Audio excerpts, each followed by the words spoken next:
এটা তাপ সঞ্চালনের তৃতীয় ভিডিও। অলরেডি আমরা দুটো ভিডিওতে তাপ সঞ্চালনের প্রাথমিক ব্যাপারগুলো, পরিবহন পদ্ধতি, পরিচালন পদ্ধতি, যদি একটা যুগ্ম পাত থাকে তার মধ্য দিয়ে তাপ পরিবহন, এই ব্যাপারগুলো আলোচনা করেছিলাম। আজকে প্রথমেই একটা প্রবলেম নিয়ে আলোচনা করব, যেখানে বলা আছে যে দুটো দণ্ড আছে, সাপোজ এ আর বি, দুটো দণ্ডেরই দৈর্ঘ্য সমান। দুটো দণ্ড আছে এ ও বি, তাদের দৈর্ঘ্য সমান, কিন্তু ক্ষেত্রফল বা প্রস্থচ্ছেদের ক্ষেত্রফল সমান নয়। তাহলে আমি এভাবে ভাবতে পারি যে সাপোজ এটা একটা দণ্ড, লেট ইট বি এ, আমি ধরে নিলাম এই দণ্ডটা হচ্ছে এ। আরেকটা দণ্ড আছে একই দৈর্ঘ্য সম্পন্ন, কিন্তু প্রস্থচ্ছেদের ক্ষেত্রফলটা একটু আলাদা। সাপোজ এই দণ্ডটার নাম দিলাম বি। দুটোরই দৈর্ঘ্য সমান, সে এল। আচ্ছা, দুটোরই উষ্ণতা পার্থক্য সমান, মানে এই প্রান্তের উষ্ণতা T1 আর এক প্রান্তের উষ্ণতা T2, এবং আমি ধরে নিলাম T1 is greater than T2। তার মানে আমি বলতে পারি বাঁ দিক থেকে ডান দিকে তাপের পরিবহন হবে, এটার মধ্য দিয়েও তাপের পরিবহন হবে, এটার মধ্য দিয়েও তাপের পরিবহন হবে। এখন প্রশ্ন দিয়েছে কোন শর্তে দণ্ড দুটির মধ্য দিয়ে একই হারে তাপ পরিবহন হবে। Find the condition for which the rate of flow of heat through both the rod বা বোথ দ্য ম্যাটেরিয়াল বা both the substance will be same. মানে তোমাকে কন্ডিশন চেয়েছে for which Q by D is equal to. আচ্ছা, এ আর B দুটো ভিন্ন ধাতুর তৈরি, অবভিয়াসলি কোনো নির্দিষ্ট ধাতু বলেনি। তাহলে আমি ধরে নিলাম যে প্রথম দণ্ডটির পরিবাহিতাঙ্ক K1, দ্বিতীয় দণ্ডটির পরিবাহিতাঙ্ক K2। আচ্ছা, ক্ষেত্রফল আলাদা। আমি ধরে নিলাম প্রথম দণ্ডটির ক্ষেত্রফল α1, দ্বিতীয় দণ্ডটির ক্ষেত্রফল α2। ওকে, উষ্ণতা পার্থক্য সেম বলেছে, টাইম তো সেম নিতেই হবে, কিউ বাই টি, দৈর্ঘ্য সেম। তাহলে প্রথম দণ্ডের জন্য সেটা যদি আমি Q1 বাই টি বলি, তাহলে সেক্ষেত্রে সেটা হয়ে যাবে K1 α1 T1 minus T2 divided by দৈর্ঘ্য, সে L। আর দ্বিতীয় দণ্ডের জন্য Q2 বাই T, এটা হয়ে যাবে K2 α2 T1 minus T2 divided by L। এবার তোমার শর্ত চেয়েছে কি শর্তে এই দুটো সমান হবে, তাহলে শর্তানুসারে Q1 by T equal to Q2 by T। আচ্ছা, দুটো থেকেই দেখো L কেটে যাবে, T1 মাইনাস T2 কেটে যাবে, তাহলে আমার পড়ে থাকবে K1 α1 ইকুয়াল টু K2 α1। অথবা তুমি বলতে পারো in general K alpha equal to constant. তাহলে দুটো দণ্ডের মধ্য দিয়ে তাপ পরিবহন সমান হবে যদি পরিবাহিতাঙ্ক এবং প্রস্থচ্ছেদের ক্ষেত্রফল, এই দুটো রাশির গুণফল দুটোর ক্ষেত্রে সমান হয়। ঠিক আছে, এটা কিন্তু পরীক্ষার খুব কমন প্রশ্ন। তাহলে আমি যেটা ফাইনাল রেজাল্ট পেলাম যে the rate of flow of heat will be same in both the rods or both the substance if the product of thermal conductivity and area of cross section remains constant। তার মানে আমি বলতে পারি K1 alpha 1 equal to K2 alpha 1। Next আলোচনা হবে provost বলে একজন বিজ্ঞানী, তিনি একটা নিয়ম দিয়েছিলেন, প্রভোস্টের তাপ বিনিময় নীতি, প্রভোস্ট হিট ট্রান্সফার রুল। প্রভোস্টের তাপ বিনিময় নীতি, অনেকগুলো সূত্র আছে বা অনেকগুলো নীতি আছে এখানে। খুব সিম্পল কথা বলেছিলেন প্রভোস্ট, ব্যাপারটা বুঝে না। বলছে যে কোনো একটা বস্তু, সাপোজ তার টেম্পারেচার T1, বলছে এই বস্তুটা যখন কোনো একটা মাধ্যমে রাখা হবে, কোনো একটা কোনো একটা মাধ্যমই বলো, যেখানে তার সারাউন্ডিংয়ে প্রচুর বস্তু আছে, তো বস্তুটার উষ্ণতা বাড়বে না কমবে এটা কার উপর নির্ভর করবে? মনে রাখবে সেই বস্তুটা কোনো বস্তুকে মানে তাপ দেবে বা তাপ নেবে, এই ব্যাপারগুলো যার উপর নির্ভর করে, এক্ষেত্রে তাই হবে। তো প্রকৃতপক্ষে একটা বস্তু তাপ গ্রহণ করবে না তাপ বর্জন করবে যে কোনো সারাউন্ডিংয়ে, সেটা নির্ভর করে মেনলি যে তার সারাউন্ডিংয়ে যে বস্তুগুলো আছে তার উষ্ণতা কেমন, বা এই বস্তুটার উষ্ণতা কেমন, এবং তাদের পৃষ্ঠতলের প্রকৃতি। তাহলে দুটো জিনিসের উপর নির্ভর করে যে বস্তুটার উষ্ণতাটা কেমন, আরেকটা নির্ভর করে সেটা হচ্ছে তার ক্ষেত্রফলের উপর। এই দুটো জিনিসের উপর নির্ভর করে। এবং কিভাবে আমি তোমাকে একটু বলে দিই, মনে করো অনেকগুলো বস্তু আছে, কিছু বস্তু আছে যার টেম্পারেচার হচ্ছে এর থেকে কম, সাপোজ টি ড্যাশ, আবার কিছু বস্তু আছে যার টেম্পারেচার এর থেকে বেশি। আমি এক্সাম্পল বলতে পারি, সাপোজ এর টেম্পারেচার হচ্ছে 40 ডিগ্রি সেন্টিগ্রেড, সারাউন্ডিংয়ে যে বস্তু আছে তার টেম্পারেচার একটা 25 ডিগ্রি সেন্টিগ্রেড, আর একটা সাপোজ 50 ডিগ্রি সেন্টিগ্রেড। তাহলে আমাদের স্বাভাবিক নিয়ম অনুসারে যে এই বস্তুটা, এটা হচ্ছে পরীক্ষাধীন বস্তু যেটা নিয়ে আমি আলোচনা করছি, এই বস্তু কোন বস্তুকে তাপ দেবে? এই বস্তু যার টেম্পারেচার কম তাকে তাপ দেবে, এবং যার টেম্পারেচার বেশি তার কাছ থেকে তাপ নেবে। আমি ধরে নিলাম সে Q1 পরিমাণ তাপ গ্রহণ করলো আর Q2 পরিমাণ তাপ বর্জন করলো। তাহলে এবার আমি কি বলতে পারি, বস্তুটার উষ্ণতা বাড়বে না কমবে? সেটা নির্ভর করবে এই Q1 আর Q2 এর উপর। যদি Q1 গ্রেটার দেন Q2 হয়, মানে বেশি পরিমাণ তাপ গ্রহণ করে, তাহলে কিন্তু তার উষ্ণতা বৃদ্ধি পাবে, টেম্পারেচার উইল ইনক্রিজ। আর যদি কোনোভাবে Q1 ইকুয়াল টু Q2 হয়, তাহলে কোনো চেঞ্জ হবে না। আর যদি Q1 লেস দেন Q2 হয়, তাহলে সেক্ষেত্রে উষ্ণতা হ্রাস পাবে, মানে বেশি পরিমাণ যদি বর্জন করে গ্রহণের সাথে সাথে, তাহলে সেক্ষেত্রে হ্রাস পাবে। তাহলে মূল ব্যাপার যেটা হচ্ছে যে আমার একটা বস্তু যে কোনো সারাউন্ডিংয়ে রাখা থাক না কেন, সেটার টেম্পারেচার বাড়বে না কমবে, সেটা সবটাই ডিপেন্ড করছে ওই বস্তু তার সারাউন্ডিং থেকে যে তাপটা গ্রহণ করছে এবং যে তাপ বর্জন করছে তাদের কম্প্যারিশনের উপর। যদি গ্রহণ করার পরিমাণ বেশি হয় তাহলে বাড়বে, যদি বর্জন করার পরিমাণ বেশি হয় তাহলে কমবে।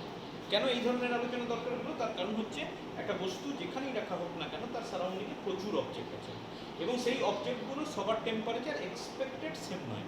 তাহলে সেক্ষেত্রে আমাকে এইভাবেই গোটা ব্যাপারটাকে ধরতে হবে। তাহলে প্রভোস্টের তাপ বিনিময় নীতি এত সব ব্যাখ্যা করে বলা যাবে না, আমি মূল ব্যাপারটা ব্যাখ্যা করে বললাম। তোমাকে মূল কথা যেটা বলতে হবে যে প্রভোস্টের তাপ বিনিময় নীতি যদি চাই, তাহলে বস্তু যে তোমাকে বলতে হবে যে একটা বস্তু সকল উষ্ণতাতে সে কী করে, কিছু পরিমাণ কিছু বস্তুকে তাপ বর্জন করে, আবার কিছু বস্তু থেকে তাপ গ্রহণ করে।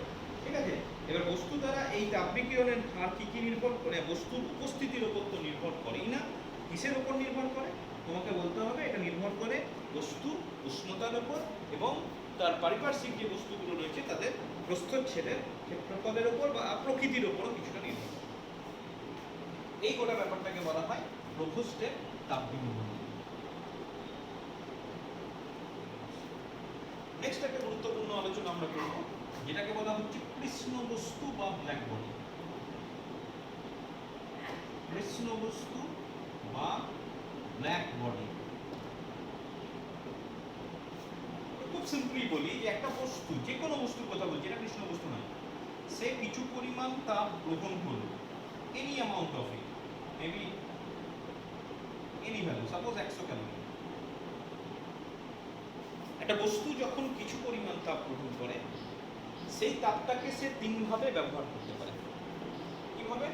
আ পার্ট অফ ইজ রিফ্লেক্টেড, আমি এভাবে লিখছি, আর রিফ্লেক্টেড প্রতিফলিত হয়। আ part of it is transmitted, আমি লিখলাম টি সঞ্চালিত হয়। And the rest part is absorb, আমি লিখলাম এ। অর্থাৎ আমি লিখতে পারি মোট তাপ, সেটাকে আমি এভাবে লিখতে পারি এ প্লাস আর প্লাস টি। এটা কত হবে? এটা সবসময় 100% হবে বা এক অংশ হবে। বুঝে গেল? যত পরিমাণ তাপ গ্রহণ করছে তার সমগ্র পরিমাণটা কি হবে? তিন ভাগে ব্যবহার হচ্ছে।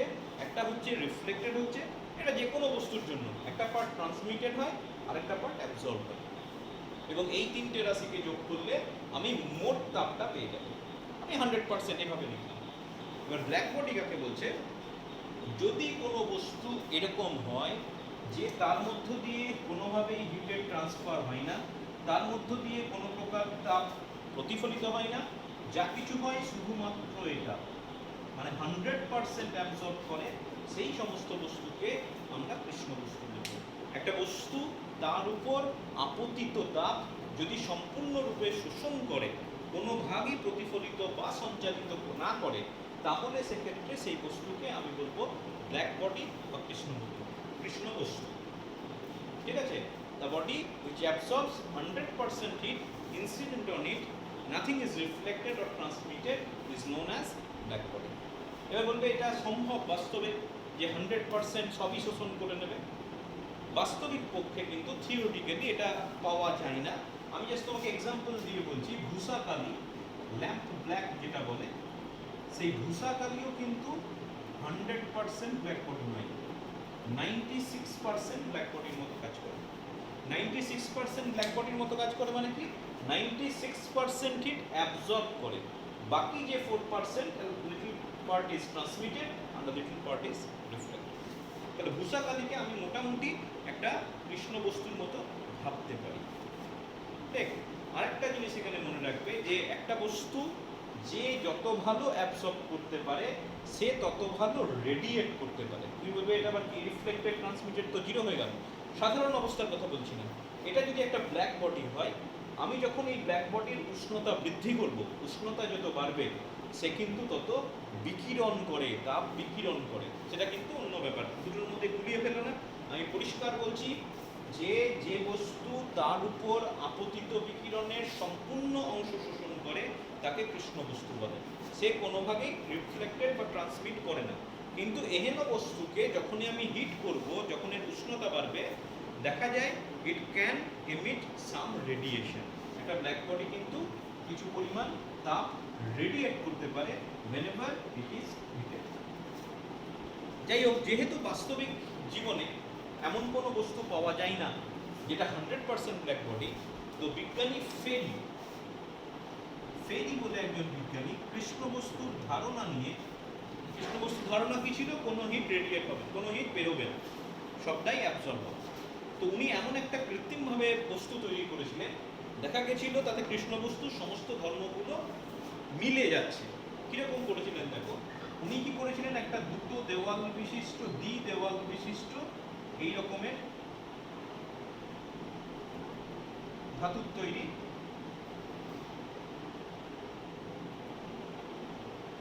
এইভাবে তৈরি করেছিলেন যাতে খুব ন্যারো একটা ফাঁক আছে যেটার মধ্য দিয়ে রেডিয়েশন অবভিয়াসলি প্রবেশ করতে পারে। কিভাবে করলেন, এটা হচ্ছে দুটো দেওয়াল বিশিষ্ট ধাতব জিনিস। আচ্ছা, মাঝখানের অংশটা উনি বায়ু শূন্য করে দিলেন, তাহলে এই অংশটাই কিন্তু কোনো প্রকার বায়ু নেই। ঠিক, আর কি করলেন, উনি বাইরের দিকটা নিকেল পলিশ করে দিলেন। নিকেল বোঝা যাচ্ছে নিশ্চয়ই, ধাতব নিকেল যেটা আছে, সেই ধাতব নিকেলটাকে গলিয়ে সেই নিকেল পলিশ যেটা বলে সেটা ভেতরের অংশে, এবং ভেতরের অংশ না, বাইরের অংশে সেই নিকেল পলিশ করে দেবে। আর ভেতরের অংশটা, ভেতরের যে দেওয়াল আছে, ভেতরের দেওয়ালটাকে উনি ভূসা কালি দিয়ে অলরেডি করে রেখেছেন। ভেতরেরটাকে ভূসা কালি দিয়ে প্রোটেক্ট করার কথা বললেন, সবটাই কিন্তু কাল্পনিক। এবার কি হচ্ছে, যদি এই ধরনের কোনো একটা বস্তু আমি নিই, এই বস্তুর মধ্য দিয়ে যখন কোনো একটা রেডিয়েশন সহজে প্রবেশ করতে পারবে, কোনো অসুবিধা কিছু নেই। এবার সেই রেডিয়েশনটা যেখানে প্রবেশ করবে, মানে ঠিক সোজাসুজি এই উল্টো দিকে আমি একটা এরকম নচ রেখে দিলাম, এর মধ্যে ভূসা কালি লাগানো আছে। তাহলে যদি লাগিয়ে দিই, তাহলে সেক্ষেত্রে তাপটা সোজাসুজি এসে পড়বে এই অংশে, ঠিক আছে।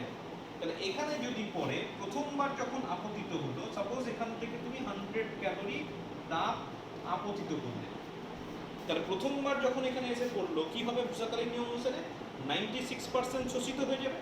তাহলে এটা 96% যদি শোষিত হয়, তাহলে বাকি পড়ে থাকবে কত, 4%।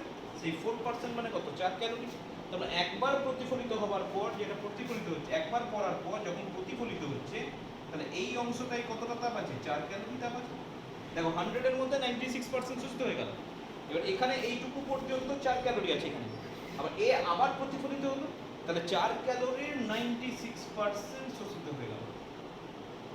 তাহলে কি পড়ে থাকলো, ওটা 4%, 4%, তার মানে কত পড়ে থাকবে, 0.0016 বা 0.016। তারপরে এখান থেকে আরেকবার প্রতিফলিত হলো সাপোজ, তাহলে আরো 96% শোষিত হয়ে গেল। তাহলে এরকম 2-3 বার যদি তোমার এইভাবে প্রতিফলিত হয়, তাহলে সেক্ষেত্রে ওই তাপের আর কিছু অবশিষ্ট থাকে। এবং যেহেতু সোজাসুজি পথটাতেই এটা আছে, বারবার কখনোই ধাক্কাকে সোজাসুজি বেরিয়ে আসতে পারবে না। একবার পথটা যদি বেঁকে যায়, তাহলে সেক্ষেত্রে 2-3 বার প্রতিফলিত হওয়ার পর আমি দেখছি সেখানে কোনো তাপ অবশিষ্ট থাকছে না। তাহলে এক্ষেত্রে আমি বলতে পারি যে পরিমাণ তাপ আমি আপতিত করব তার কোনো অংশই এখান থেকে বেরিয়ে আসতে পারবে না। তাহলে এটাই তো তোমার ব্ল্যাক বডির ধারণা। আমরা ব্ল্যাক বডির ধারণা কি করলাম, যে যা কিছু আপতিত হবে সব শোষিত হয়ে যাবে, কোনো কিছুই আসবে না, বেরিয়ে আসবে না। তো এই ধরনের বস্তুর ক্ষেত্রেও কিন্তু সেই একই ধরনের ধর্ম বা একই ধরনের বৈশিষ্ট্য দেখা গেল। ফেরি যেহেতু এই ধরনের বস্তুর কনসেপ্ট করেছিলেন, তাই এই ধরনের কৃষ্ণ বস্তুকে বলা হয় ফেরির কৃষ্ণ বস্তু। ঠিক এই ধরনের কৃষ্ণ বস্তুকে বলা হয় ফেরির কৃষ্ণ বস্তু। সবটাই কাল্পনিক, মানে উনি ব্ল্যাক বডির ধারণাটাকে অক্ষুণ্ণ রেখে এই ধরনের বস্তু ধারণা সবার মধ্যে দিতে চেয়েছিলেন। বেশ, নেক্সট আমরা আলোচনা করব, ছোট ছোট কিছু সূত্র আছে। প্রথমে হচ্ছে বিকিরণ ক্ষমতা।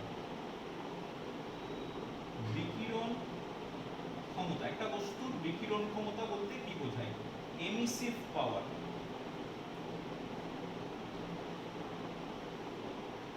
তো আমি ধরে নিলাম আমার কাছে যে কোনো একটা বস্তু আছে, সেই বস্তুটার টেম্পারেচার সাপোজ টি। যখনই একটা বস্তুকে উত্তপ্ত করা হয় সেখান থেকে কিছু পরিমাণ তাপ রেডিয়েট হতে শুরু করে, সাপোজ Q1 পরিমাণ তাপ রেডিয়েট হয়। এবার আমি কি করলাম, ঠিক সমান আকারের একদম সমান ক্ষেত্রফল বিশিষ্ট একটা ব্ল্যাক বডি নিলাম এবং তারও টেম্পারেচার সেম, মানে এটার যা ক্ষেত্রফল, সাপোজ এটা স্ফেরিক্যাল 5 সেন্টিমিটার ব্যাসার্ধের যদি স্ফিয়ার হয়, এটাও 5 সেন্টিমিটার ব্যাসার্ধের স্ফিয়ার নিলাম, দুটোরই টেম্পারেচার সেম করলাম। সাধারণ বস্তু যে পরিমাণ তাপ বিকিরণ করবে আর ওই আকারের একটা কৃষ্ণ বস্তু কখনোই সেম পরিমাণ তাপ বিকিরণ করবে না। তাহলে এই যদি Q1 হয়, সাপোজ ওটা হচ্ছে Q2। তাহলে বিকিরণ ক্ষমতা বলতে কি বোঝায়? বিকিরণ ক্ষমতা হয়ে যাচ্ছে Q1/2। তার মানে এটা হচ্ছে ratio of heat radiated from a body at a particular temperature to a black body of same area and same temperature। অর্থাৎ কোন একটা নির্দিষ্ট বস্তু নির্দিষ্ট উষ্ণতায় যে পরিমাণ তাপ বিকিরণ করে এবং ওই উষ্ণতায় একটা সমান আকারের কৃষ্ণ বস্তু যে পরিমাণ তাপ বিকিরণ করে, সেই দুটো তাপের অনুপাতটাকে বলা হচ্ছে এমিসিভ পাওয়ার বা বিকিরণ ক্ষমতা। বোঝা গেছে? যদি বিকিরণ ক্ষমতা হয়ে যায়, নেক্সট প্রশ্ন থাকবে শোষণ ক্ষমতা, অ্যাবসর্পটিভ পাওয়ার। আচ্ছা, বিকিরণ ক্ষমতাকে স্মল ই দিয়ে প্রকাশ করা হয় আর শোষণ ক্ষমতাকে প্রকাশ করা হয় স্মল এ দিয়ে। অ্যাবসর্পটিভ পাওয়ার,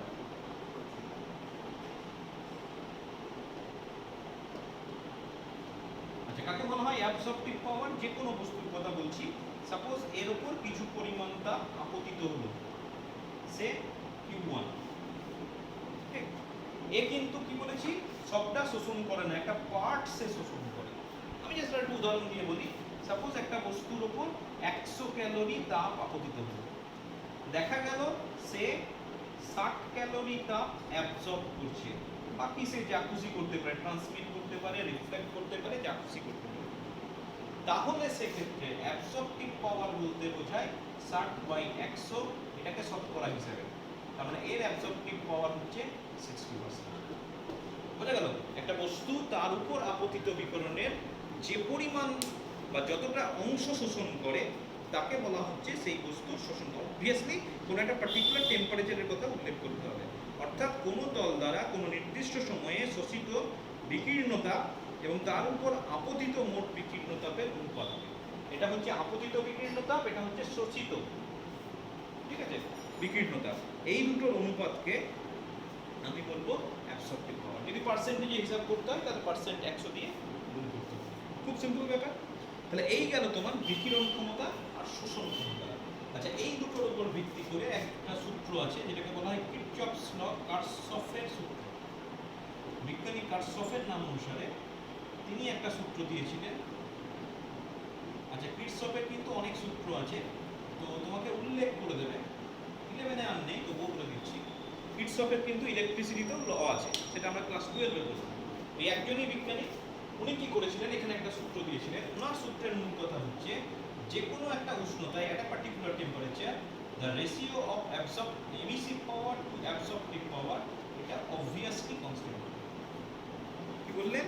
যে কোনো একটা নির্দিষ্ট উষ্ণতায় কোনো বস্তুর বিকিরণ ক্ষমতা এবং শোষণ ক্ষমতার অনুপাত সবসময়, এবং যদি আমি একটা ব্ল্যাক বডির সঙ্গে কম্পেয়ার করি তাহলে ওই উষ্ণতায় একটা ব্ল্যাক বডির যা এমিসিভ পাওয়ার হবে সেটা তার সঙ্গে এই অনুপাতটা তার সঙ্গে সমান। The ratio of emissive power to the absorptive power at a particular temperature is always a constant quantity and it is equal to the emissive power of a black body at that same temperature. এই সূত্রটাকে বলা হচ্ছে কার্সফের সূত্র। যেহেতু বিজ্ঞানী কার্সফ এটার introduce করেছিলেন সেই জন্য এটাকে বলা হয় কার্সফের সূত্র। অনেকগুলো সূত্র আছে। নেক্সট চলে যাও স্টিফানের সূত্র।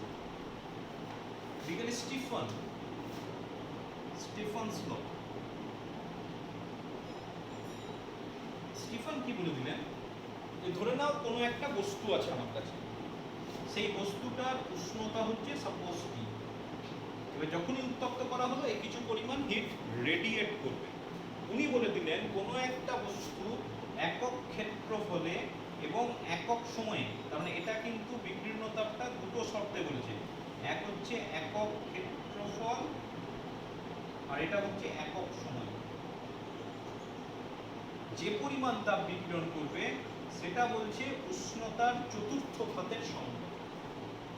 ঠিক আছে, কোনো আদর্শ কৃষ্ণ বস্তুর, অবভিয়াসলি জেনারেলি নয়, কৃষ্ণ বস্তুর ক্ষেত্রে কোনো আদর্শ কৃষ্ণ বস্তুর প্রতি একক ক্ষেত্রফলে প্রতি সেকেন্ডে বিকীর্ণতা বস্তুটির উষ্ণতার চতুর্থ ঘাতের সমানুপাতিক। এই সূত্রটাকে বলা হচ্ছে স্টিফানস ল। Heat radiated from a black body, ideal black body at any temperature per unit area per unit time is proportional to fourth power of temperature of the black body. তাহলে এখান থেকে যদি আমি আরেকটু এগোই তাহলে আমি লিখতে পারি E equal to some constant into T to the power 4। এখানে যে কনস্ট্যান্টটা এলো অবভিয়াসলি এটাকে বলা হয় স্টিফানস কনস্ট্যান্ট। বিজ্ঞানী স্টিফান যেহেতু ক্যালকুলেশন করেছিলেন এটাকে বলা হয় স্টিফানস কনস্ট্যান্ট। এবং স্টিফানস কনস্ট্যান্টের ভ্যালু হচ্ছে 5.67 into 10 to the power -8। ঠিক, ইউনিট কি হবে? SI unit. এসআই ইউনিটে মান হচ্ছে এটা। আচ্ছা, এটার ইউনিট কি হবে? দেখো sigma equal to E by T to the power 4। তাই তো, ই কি? হিট, আর এটা হয়ে যাচ্ছে জুল। আচ্ছা, শুধু জুল বললে হবে না, এখানে একক ক্ষেত্রফল আছে, একক সময় আছে। তাহলে joule per metre square per second, এটা হচ্ছে তোমার ই এর একক। আর টি মানে হচ্ছে কেলভিন, তাহলে এটা হয়ে যাচ্ছে কেলভিন টু দি পাওয়ার 4। তাহলে একক হয়ে গেল joule, metre to the power -2, second to the power -1, kelvin to the power 4। এটা হচ্ছে তোমার সিগমার একক। ঠিক আছে? আচ্ছা, নেক্সটও আরেকটা সূত্র। এই সূত্রটা হচ্ছে নিউটনের শীতলীকরণ সূত্র। সেই আইজাক নিউটন মোটামুটি ফিজিক্সের সব ব্রাঞ্চে ওনার কিছু না কিছু সূত্র আছে। তো এখানে উনি যে সূত্রটা দিয়েছিলেন সেটাকে হচ্ছে নিউটনের শীতলীকরণ সূত্র। তোমরা মেকানিক্সে পড়েছো নিউটনের সূত্র, এখানে তুমি হিটে পড়লে নিউটনের সূত্র, গ্র্যাভিটেশনে পড়বে নিউটনের সূত্র, যখন সাউন্ড পড়বো সেই সাউন্ডেও একটা নিউটনের সূত্র আছে, যখন আমি অপটিক্স আলোক বিজ্ঞান পড়বো সেখানেও নিউটনের সূত্র আছে। সুতরাং almost in all branch of physics there is some law, Newton's law. তো এখানেও কিন্তু এটা ওই বিজ্ঞানী আইজাক নিউটনের কথাই বলা হচ্ছে। তিনিও হিট সংক্রান্ত একটা সমীকরণ দিলেন, সূত্র দিলেন। সূত্রটা কি? উনি বললেন যে কোনো একটা বস্তু যখন হিট রেডিয়েট করবে অবভিয়াসলি সেই বস্তুটার কিছুটা কুলিং হবে, ঠিক আছে, শীতল হবে। তো উনি বলে দিলেন এই শীতলীকরণ মানে যে রেটে ঠান্ডা হচ্ছে, তার মানে এটাকে দেখা হয় ডি থিটা বাই ডিটি। মানে ডিটি সময়ে যদি ডি থিটা পরিমাণ উষ্ণতা কমে, এখানে ডেরিভেটিভের কনসেপ্ট সেই আবার আসছে। আবার বলছি, ডিটি সময়ে যদি ডি থিটা পরিমাণ উষ্ণতা কমে তাহলে ডি থিটা বাই ডিটি এটাকে বলা হয় রেট অফ কুলিং, অর্থাৎ শীতলীকরণের হার। উনি কি বললেন? উনি বললেন it must be proportional to theta minus theta zero. থিটাটা কি? থিটাটা হচ্ছে বস্তুর উষ্ণতা আর থিটা জিরোটা হচ্ছে পারিপার্শ্বিকের উষ্ণতা। তাহলে একটা বস্তু ঠান্ডা হচ্ছে মানে কি পারিপার্শ্বিকের উষ্ণতাটা নিশ্চয়ই কম, তাহলে সেক্ষেত্রে থিটা মাইনাস থিটা জিরো। আর কম সেটা বোঝাবার জন্য অনেক সময় মাইনাস সাইনটা দেওয়া হয়। তাহলে এটা হচ্ছে তোমার, এটা কি বলছে নিউটনের সূত্র? বলছে কোনো একটা বস্তুর পরিপার্শ্বের সঙ্গে যখন খুব বেশি উষ্ণতার পার্থক্য না থাকে তখন তার তাপ হ্রাসের হার উষ্ণতা পার্থক্যের সমানুপাতিক। If the temperature difference between an object and surrounding is not very high. মানে এখানে তোমাকে মনে রাখতে হবে থিটা মাইনাস থিটা 0 এই রাশিটা কিন্তু স্মল হতে হবে।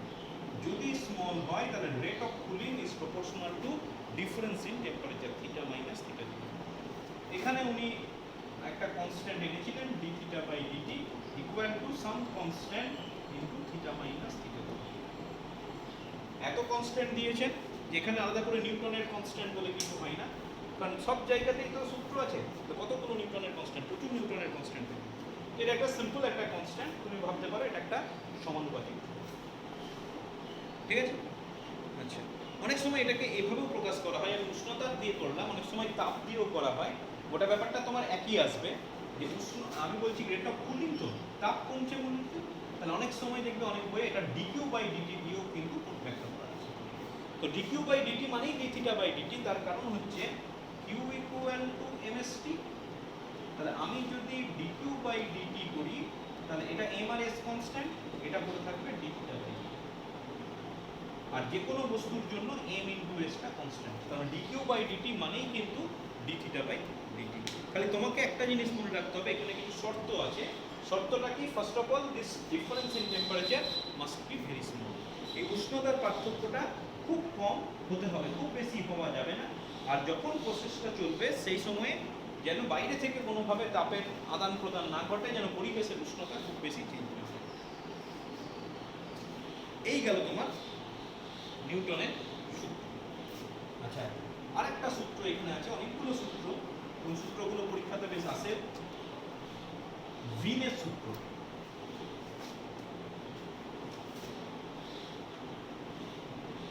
ভিনের সূত্র ইংলিশে ওয়াইন্স ল। কি বলছে? তো যদি আমি রেডিয়েন্ট হিটটাকে ল্যামডার অ্যাজ এ ফাংশন প্রকাশ করি তাহলে কেমন লিখতে পারি? যে কোনো বস্তু যে তাপ রেডিয়েট করে সেটা ল্যামডার সঙ্গে যদি ভ্যারিয়েশন দেখায় তাহলে মোটামুটি এই ধরনের একটা লেখচিত্র শো করে। সাপোজ এটা একটা পার্টিকুলার টেম্পারেচারের কথা বললাম T1, যখনই আমি উষ্ণতা বাড়াবো আর একটা পার্টিকুলার টেম্পারেচার যখন ভ্যারিয়েশন করব দেখা যাবে, আচ্ছা এটা মনে করো কোনো একটা পার্টিকুলার ল্যামডাতে লোয়ার হয়েছে। আচ্ছা, আরেকটা টেম্পারেচার নিলাম সাপোজ T2, যখনই উষ্ণতা বাড়াবো তখন দেখা যাবে it will shift to the lower wavelength, মানে যে বিন্দুতে বা যে ওয়েভলেন্থে আমি ম্যাক্সিমাম রেডিয়েন্ট হিট পাচ্ছি সেটা কি হচ্ছে, যত উষ্ণতা বাড়াচ্ছি তত কম ওয়েভলেন্থের দিকে শিফট হচ্ছে। তাহলে উষ্ণতা বাড়লে সোজা কথায় ল্যামডা কমছে, কারণ উষ্ণতার সঙ্গে ল্যামডার একটা ব্যস্তানুপাতিক সম্পর্ক। তার মানে আমি সেক্ষেত্রে বলতে পারি যে lambda is proportional two 1/t। উনি এটাকে প্রকাশ করলেন এইভাবে যে lambda m into T equal to always, ঠিক আছে? মানে কোনো একটা কৃষ্ণ বস্তুর যদি উষ্ণতা যখন বৃদ্ধি পাবে তখন সর্বোচ্চ তীব্রতার বিকিরণ হ্রস্বতর তরঙ্গ দৈর্ঘ্যের দিকে সরে যাবে, ঠিক আছে? মানে যেখানে ম্যাক্সিমাম ইন্টেন্সিটি হচ্ছে যত ওয়েভলেন্থে, that will shift to the lower wavelength whenever temperature of the black body is increased। অর্থাৎ কৃষ্ণ বস্তুর উষ্ণতা যত বাড়াবে সর্বোচ্চ তীব্রতাটা যেখানে ঘটছে, যে ওয়েভলেন্থে হচ্ছে, সেটা ক্রমশ লোয়ার ওয়েভলেন্থের দিকে শিফট করবে। তুমি এই ছবিটাকে সবসময় মাথায় রাখবে, তাহলে গোটা ব্যাপারটা তোমার বুঝতে সুবিধা হবে। আচ্ছা, এখানে বলে রাখি, এখানে যে কনস্ট্যান্টটা বলছে সেই কনস্ট্যান্টের মানটাও কিন্তু বিজ্ঞানী ভিন দিয়ে দিয়েছিলেন। মোটামুটি এটা হচ্ছে 29 ইন্টু 10⁻³ এই অর্ডারের, ঠিক আছে? তো এটাকে বলা হয় ভিনের ধ্রুবক। যেহেতু বিজ্ঞানী ভিন গোটা ক্যালকুলেশনটা করে দেখিয়েছিলেন সেই জন্য এটাকে বলা হয় ভিনের ধ্রুবক, ঠিক আছে?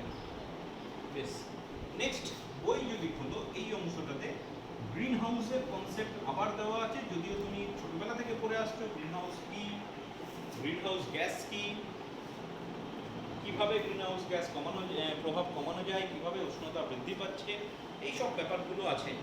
যদিও তুমি ক্লাস 10-এ সবটাই করেছো, আমি জাস্ট একটা বেসিক কনসেপ্ট আরেকবার আলোচনা করছি যে গ্রিন হাউসের ব্যাপারটা আসছে থেকে শীত প্রধান দেশে যেখানে টেম্পারেচার খুব কম, সেখানে গাছপালা বাঁচিয়ে রাখার জন্য দেখা যাবে অনেক সময় কাঁচের ঘর তৈরি করা হয়। এত ছোট অবভিয়াসলি নয়, কাঁচের ঘর তৈরি করে সেখানে গাছপালা সংরক্ষণ করা হয়। তুমি বলো তাতে আমার লাভ কি হবে? লাভ যেটা হবে, সূর্য থেকে যে রশ্মিটা আসছে, যে লোয়ার ওয়েভলেন্থের রশ্মি, খুব সহজে কাঁচ ভেদ করে প্রবেশ করে যায়। এবার কাঁচ ভেদ করে যখন প্রবেশ করছে, এখানে প্রচুর গাছ আছে, বারবার রিফ্লেকশন হবে।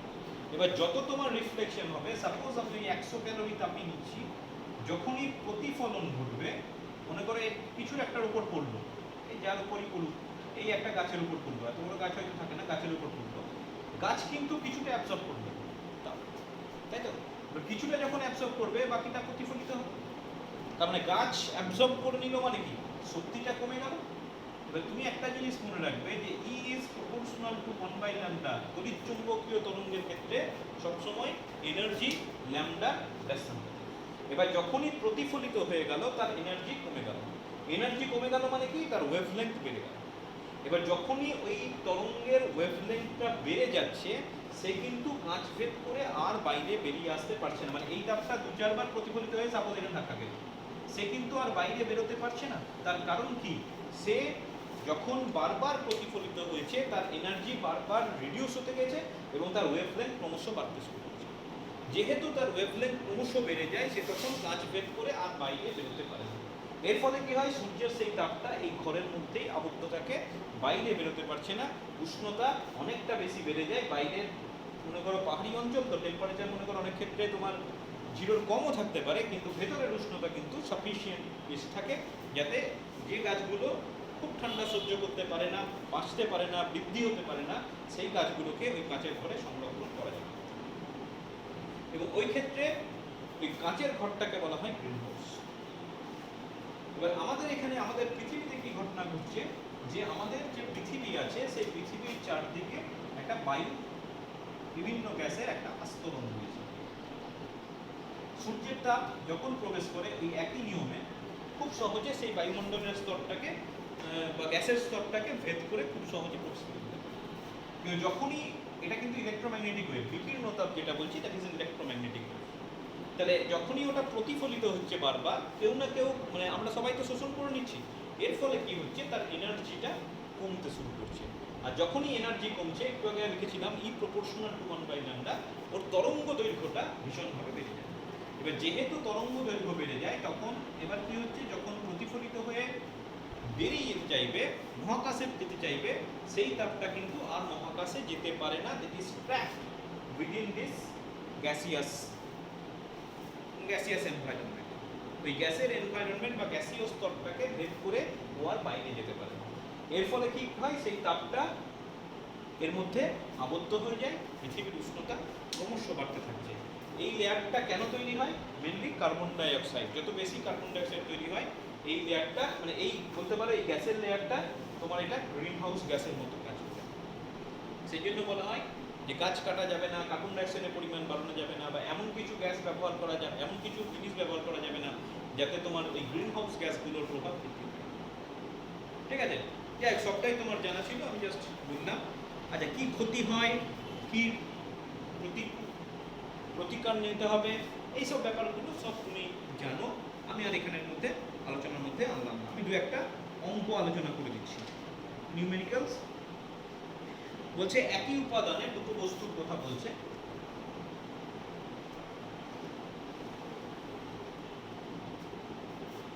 কি বলছে দেখো, বলছে একই উপাদানের দুটো গোলক, তাদের ব্যাসার্ধ বলছে, একটার ব্যাসার্ধ 1 মিটার, আর একটার ব্যাসার্ধ বলেছে 4 মিটার। রাইট? বলেছে তাদের উষ্ণতা যথাক্রমে 4000 কেলভিন, 1000 কেলভিন, 4000 কেলভিন, এটা বলছে 1000 কেলভিন, সরি 2000 কেলভিন দেওয়া আছে। বলছে তাদের মধ্যে প্রতি সেকেন্ডে যে পরিমাণ তাপ বিকিরণ হয়, তাদের মান 1। এটা 4000, এটা 2000 বলেছে। নিয়ে বলেছে এটার মধ্য দিয়ে পার সেকেন্ডে যে পরিমাণ তাপ বিকিরণ হয়, আর এটার মধ্য দিয়ে যে পরিমাণ তাপ বিকিরণ হয়, that must be equal, that must be same. এই জিনিসটা তোমাকে ক্যালকুলেশন করে দেখাবো। কিভাবে দেখাবো, যে আমরা জানি E proportional to T to the power 4, তাহলে সেখান থেকে আমি পেয়েছি E equal to sigma T to the power 4। আচ্ছা একটু ভালো করে খেয়াল করবে যে আমি এটা যেটা বলেছিলাম ই হচ্ছে amount of heat radiated per unit area per second, তাহলে এখানে একটা পার ইউনিট এরিয়া ঢুকে আছে। তাহলে তুমি অ্যাকচুয়ালি বলতে পারো দিস ইজ ই বাই এ, এটা হচ্ছে ই বাই এ। একটা টাইমও দেওয়া আছে, তো এখানে যেহেতু একক সময়ের কথা বলেছে সেই জন্য এই টাইমটা আর এখানের মধ্যে ক্যালকুলেশনে আনছি না, একক সময়ে বলেছে। তাহলে অ্যাকচুয়ালি ই এর যেটা ফর্মুলা সেটা হচ্ছে sigma A D to the power. যখন আমি ক্যালকুলেশন করব ক্যালকুলেশনে কিন্তু এ দিয়ে মাল্টিপ্লিকেশন চলে আসবে। তাহলে এবার তো খুব সহজ হয়ে গেল, তার মানে আমি বলতে পারি E proportional to A T to the power. তাহলে আমার হয়ে যাচ্ছে E one by E two equal to A one T one to the power four, এটা হয়ে যাচ্ছে A two T two to the power. আচ্ছা এ ওয়ান গোলক বলেছে, গোলক মানে হচ্ছে ব্যাসার্ধ, যদি আর হয় তাহলে ফোর পাই আর স্কোয়ার। তারপরে এটাকে আমি বলতে পারি R one square by R two square, আর এটা হয়ে যাচ্ছে T one by T two all to the power four. আচ্ছা R one by R two তাহলে one by four whole square, আর T one by T two তার মানে 4000 divided by 2000 whole to the power four. এটা পড়ে থাকছে 1/16, এটা 2 আসছে তাহলে 2 টু দি পাওয়ার 4, দেখো এটাও 16 16 16 কেটে যাচ্ছে, এটা 1 চলে আসছে। তাহলে আমি বলতে পারি E1 = E2।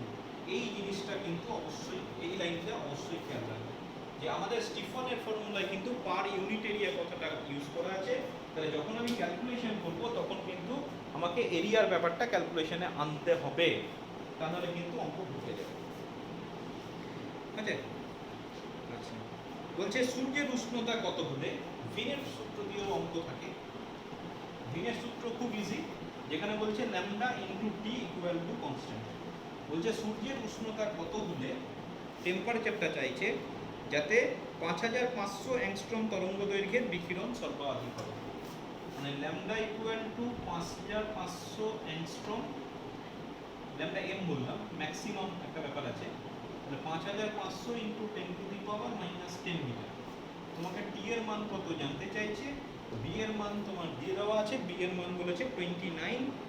আচ্ছা 29 না করে 3 করেছে, 3 into 10 to the power minus 3 করে দিয়েছে এসআই ইউনিট। তো খুব সিম্পল, আমার lambda m into T equal to B, তাহলে এখান থেকে টি বের করা হচ্ছে বি বাই ল্যামডা এম।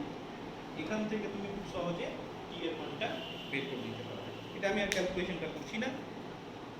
আচ্ছা অনেক সময় স্টিফানের সূত্র থেকে নিউটনের সূত্রটাকে আনতে বলে, সেটাকে আমি এইভাবে আনতে পারি। আমার স্টিফানের সূত্র হচ্ছে E equal to sigma T to the power 4, এটা হচ্ছে স্টিফানস ল। আচ্ছা এটাকে আমি লিখতে পারি যে যদি পারিপার্শ্বিক মানে এই যে একটা বস্তু বললাম, এই যে কোনো একটা ব্ল্যাক বডি, এর টেম্পারেচার মনে করো টি, এ রেডিয়েট করবে, কিন্তু একই সঙ্গে সারাউন্ডিং এর টেম্পারেচার যদি টি 0 হয় তাহলে এ কিন্তু অ্যাবজর্বও করবে। যে ফ্রোস্টের তাপ বিনিময় নীতি বললাম, একটা বস্তু যে শুধুমাত্র তাপ বিকিরণ করবে তা কিন্তু নয়, তার পারিপার্শ্বিকে এমন উষ্ণতা এমন বস্তু থাকতে পারে যার উষ্ণতা ওর থেকে বেশি, সেখান থেকে ও কিন্তু তাপ গ্রহণও করতে পারে। তাহলে আমি টি উষ্ণতার জন্য তাপ বিকিরণ করবে ধরে নিলাম, এটা নিয়ে কোনো সন্দেহ নেই। আমি ধরে নিলাম তার পারিপার্শ্বিকের কিছু এমন বস্তু আছে যার উষ্ণতা T0, সেখান থেকে সে তাপ গ্রহণ করছে। তাহলে এই গোটা দুটো জিনিস যদি একসঙ্গে কম্বাইন করি তো মনে রাখবে অ্যাকচুয়ালি সূত্রটা এটা হয়ে যাবে। আসলে এত মডিফাইড ফর্ম আমাদের দেওয়া নেই বইয়ে, কিন্তু যদি আমাকে নিউটনের সূত্রটা আনতে হয় তাহলে সেক্ষেত্রে এই ফর্মুলাটা ব্যবহার করতে হবে। মানে এটা রেডিয়েট করছে, এটা অ্যাবসর্ব করছে, বিয়োগ করে দিলাম, তাহলে ওভারঅল নেট রেডিয়েটের ব্যাপারটা পেয়ে গেলাম। আচ্ছা এটাকে আমি একটু সাজিয়ে লিখতে পারি, this is sigma T minus T zero into, ওই ক্লাস 8-এ করেছিল মনে করে দেখবে কি ছিল ক্লাস 8-এ, যেটা টি মাইনাস টি জিরো যদি উৎপাদক হিসেবে এভাবে ভেঙে নিই তাহলে এটা তোমার করে থাকে T Q plus T square T zero plus T T zero square plus T zero করে দেখা যেতে পারে। আচ্ছা এবার আমার এখানে কি বলেছে শর্তে, টি মাইনাস টি জিরো এটা খুব বেশি নয়, ভেরি ভেরি স্মল। ঠিক আছে, ভেরি ভেরি স্মল যদি হয় তাহলে আমি T almost equal to T zero বসাতে পারি। আবার তুমি বলবে স্যার এখানে T minus T equal to T zero বসালে জিরো হয়ে যাবে। আমি এই পার্টটাতে বসাচ্ছি না, এই পার্টটা কনস্ট্যান্ট হিসেবে বাইরে বের করে নিলাম, very small and constant value. এবার টি এর জায়গায় ওখানে টি জিরোর জায়গায় যদি টি বসিয়ে দিই তাহলে দেখো পড়ে থাকছে সিগমা টি মাইনাস টি জিরো, এটাকে আমি চেঞ্জ করলাম না, একটু কনফিউজিং ক্যালকুলেশন। এখানে যদি আমি বসিয়ে দিই তাহলে টি জিরো কিউব, তারপরেরটাও টি জিরো কিউব, তারপরেরটাও টি জিরো কিউব, আর লাস্টেরটা তো টি জিরো কিউব ছিল। তাহলে এখানে আমার পড়ে থাকছে sigma into four T zero cube T minus T zero. তাহলে আমার কি পড়ে থাকছে E proportional to T minus T zero. ইটা কি রেট অফ কুলিং, কত কি হারে তাপ বিকিরণ করছে, মানে কুল হচ্ছে কি রেটে। তো T E proportional to T minus T zero, একটা মাইনাস সাইন নিয়ে এসো, এটা বিকিরণ বলছিলাম, তাহলে এটা শোষণ হয়ে যাবে। তাহলে ই প্রপোর্শনাল টু উষ্ণতার পার্থক্যের সমানুপাতিক। ঠিক আছে, একটু ক্যালকুলেশন তোমার এটা মনে হতে পারে যে এখানে আমি টি মাইনাস টি জিরোটাকে জিরো করলে এই পার্টটা জিরো হয়ে যায়, আমি কিন্তু ওই পার্টটা নিচ্ছি না, এই পার্টটা বাদ দিয়ে তুমি বসাবে। ঠিক আছে, এলে এইভাবেই তুমি মোটামুটি জিনিসটাকে রিপ্রেজেন্ট করার চেষ্টা করবে। আচ্ছা, আরেকটা জিনিস, এটাও অনেক বইয়ে নেই, খুব বেশি আসেও না পরীক্ষায়, জাস্ট তোমাকে একটা ধারণা দিয়ে রাখি। সোলার কনস্ট্যান্ট বলে একটা কনস্ট্যান্টের ইন্ট্রোডাকশন করা হয়, সৌর ধ্রুবক। কিভাবে ধারণাটা আসছে মনে করো, দেখো এটা সূর্য, এটা সূর্য, সূর্যের টেম্পারেচার হচ্ছে সাপোজ টি, সূর্য তার টেম্পারেচার হচ্ছে টি, আমি আরো ধরে নিলাম সূর্যের ব্যাসার্ধ হচ্ছে আর। রাইট, তাহলে আমি যদি এবার স্টিফানের সূত্রটা নিই, তাহলে এই সূর্য থেকে কি পরিমাণ তাপ বিকিরণ হবে আমি পেয়ে যাচ্ছি, কি পরিমাণ তাপ বিকিরণ হবে equal to sigma A T to the power 4। এটা কেন আসছে আশা করছি মনে আছে। এবার সূর্যের আর ব্যাসার্ধ ধরলাম, তাহলে 4 pi R square into T to the power 4। তাহলে এই পরিমাণটা সূর্য থেকে বিকিরণ হচ্ছে, এবং সব দিকে, এমন নয় যে এটা একদিকেই হবে, চারিদিকে এই পরিমাণটা বিকিরণ হচ্ছে। এবার পৃথিবীতে যদি আসে, আমি ধরে নিলাম পৃথিবী সূর্য থেকে সাপোজ আর দূরত্বে আছে। তুমি একটা জিনিস খেয়াল করো, তাহলে সূর্য থেকে যে তাপ বেরোচ্ছে, আমি এই ক্যাপিটাল আর ব্যাসার্ধ করে আমি যদি একটা গোলক আঁকি, তাহলে সূর্যের তাপ কিন্তু আর ব্যাসার্ধ বিশিষ্ট গোলকের ওপর ছড়িয়ে পড়বে। সূর্যের তাপটা কি হচ্ছে চারিদিকে ছড়াচ্ছে। আমি যদি সূর্য থেকে পৃথিবীর দূরত্ব ক্যাপিটাল আর ভাবি, এবং আর ক্যাপিটাল আর ব্যাসার্ধের যদি একটা গোলক কল্পনা করতে পারি, তাহলে আমি বলতে পারি যে সূর্য থেকে নির্গত তাপ, the heat radiated from sun will be distributed in area 4 pi r square। এই ক্ষেত্রফলের উপর সূর্যের তাপটা ছড়িয়ে পড়ছে। তাহলে ওখান থেকে যদি আমি একক ক্ষেত্রফলের ব্যাপারটা নিয়ে আসি, তাহলে আমি লিখতে পারি একক ক্ষেত্রফলে যে পরিমাণ তাপ যাচ্ছে সেটা হচ্ছে E by 4 pi r square. তাহলে এখানে পড়ে থাকছে sigma 4 pi r square T to the power 4 divided by 4 pi r square. 4 pi কেটে দাও, তাহলে পড়ে থাকছে sigma r square by r square into T to the power 4। ঠিক আছে, তাহলে এখান থেকে তুমি যে কনস্ট্যান্টটা পাচ্ছ, সেই কনস্ট্যান্টটাকে বলা হচ্ছে সোলার কনস্ট্যান্ট বা সৌর ধ্রুবক। তোমাকে যদি ডিফাইন করতে বলে, তাহলে ডিফাইন এভাবে করবে যে সূর্য থেকে পৃথিবীর গড় দূরত্বে সূর্য রশ্মির সঙ্গে লম্বভাবে থাকা প্রতি একক ক্ষেত্রফলে 1 সেকেন্ডে যে পরিমাণ তাপ কি হয়ে আপতিত হয়, ঠিক আছে, সেই পরিমাণ তাপকেই আমি সোলার কনস্ট্যান্ট বা সৌর ধ্রুবক বলছি।